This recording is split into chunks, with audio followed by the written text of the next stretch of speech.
अपत्य रूपेण नूतनानि पात्राणि संप्राप्य। हवे जुओ जे वीतदास छे एना वासणो एने कूटनाथने आपेला। कूटनाथे तो शुं बनावी हती? कूटनीति, एक योजना बनावी हती। शा माटे? तो के वीतदासने धनिक हतो, लोभियो हतो। एने विचार्युं के आ वीतदास छे ए धनिक छे, खूब लोभी छे અને કોઈ પણ ઉપાયે મારે છેતરવો છે એમ વિચારી અને એ વીતદાસના ઘરે જઈ અને કહે છે કે આવતીકાલે ઘણા મારા કુટુંબીજનો છે એ મહેમાન થશે, તો કૃપા એમની ભોજન બનાવવા માટે છે એ કૃપા કરીને મને થોડાક વાસણો આપો, પરમ દિવસે હું તમને પાછા આપીશ। હવે વાસણોનો ઉપયોગ પતી ગયા પછી જ્યારે કૂટનાથ છે એ વીતદાસના ઘરે વાસણો આપવા જાય છે તો જે વાસણો જે હતા એના જેવા જ નાના બીજા વાસણો પણ ત્યાં મૂકે છે અને એ જોઈ અને વીતદાસ છે એ વિસ્મય પામે છે અને કહે છે કે વડીલ આ વાસણો મારા નથી। કૂટનાથ કહે છે કે મિત્ર, જે પાત્ર તે મને આપ્યા હતા તેની રાત્રે મારા ઘરે પ્રસૂતિ થઈ અને આ નાના અને નવા વાસણો છે એ તમારા જ વાસણોના બચ્ચા છે। અપત્ય રૂપેણ નૂતનાની પાત્રાણી સંપ્રાપ્ય। હવે જુઓ કે અપત્ય રૂપેણ એટલે કે બચ્ચા રૂપે નવા વાસણો સંપ્રાપ્ય એટલે મેળવીને વીતદાસ પ્રસન્ન જાતઃ એટલે કે વીતદાસ પ્રસન્ન થાય છે। બચ્ચા રૂપે નવા વાસણો મેળવીને વીતદાસ પ્રસન્ન થાય છે। વ્યતીતેષુ કતિપયેષુ દિવસેષુ કૂટનાથઃ પુનઃરપી વીતદાસમ પ્રાત્રાર્થમ પ્રાર્થયત।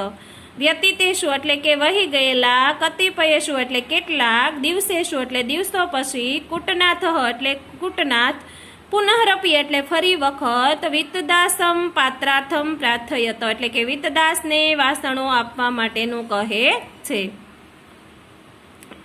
કેટલાક દિવસ વહી ગયા પછી કૂટનાથ ફરીવાર વીતદાસને વાસણો આપવાનો કહે છે।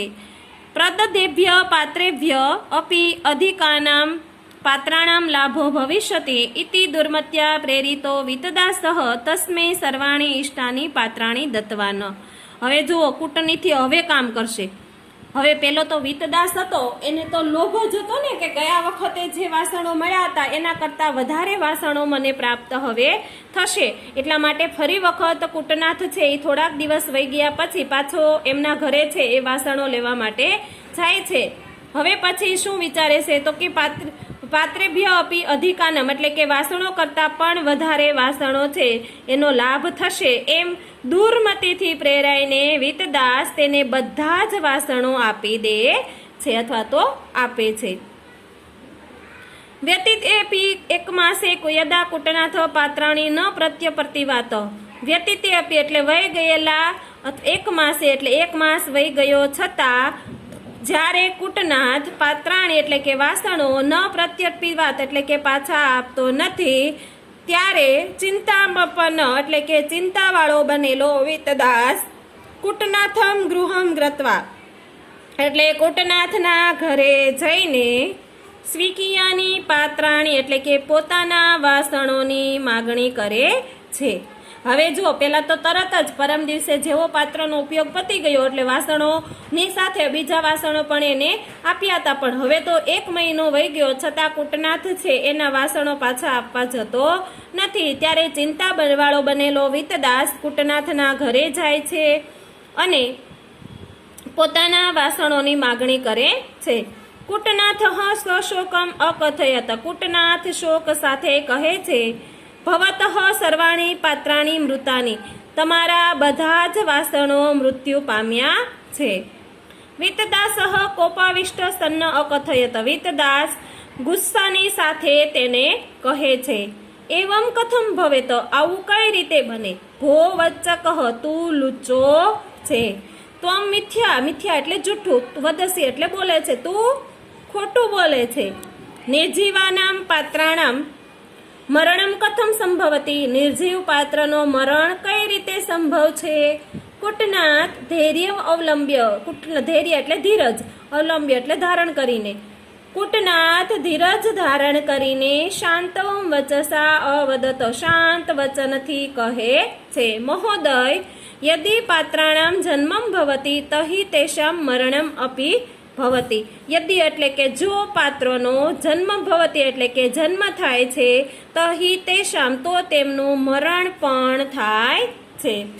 જન્મ થાય છે ને કે પેલા કૂટનાથે છે એ વાસણોની સાથે બીજા નવા વાસણો પણ આપ્યા, ત્યારે એવું કીધું કે તારા વાસણોની રાત્રે પ્રસ્તુતિ થઈ અને આ નાના નવા વાસણો છે એ તારા જ વાસણોના બચ્ચા છે. ત્યારે વિતદાસે ન વિચાર્યું કે નિર્જીવ માણસ, નિર્જીવ વ્યક્તિની છે એ કઈ રીતે બચ્ચા સંભવ હોય. પણ હવે જ્યારે પોતાના જ વાસણો છે બધા એને આપી દીધા, એને એવું હતું કે ભાઈ જે હું આ વાસણો આપું છું એના કરતાં વધારે વાસણો મને પ્રાપ્ત થશે એવી દુર્મતિથી પ્રેરાય અને એણે પોતાના બધા જ વાસણો આપી દીધા.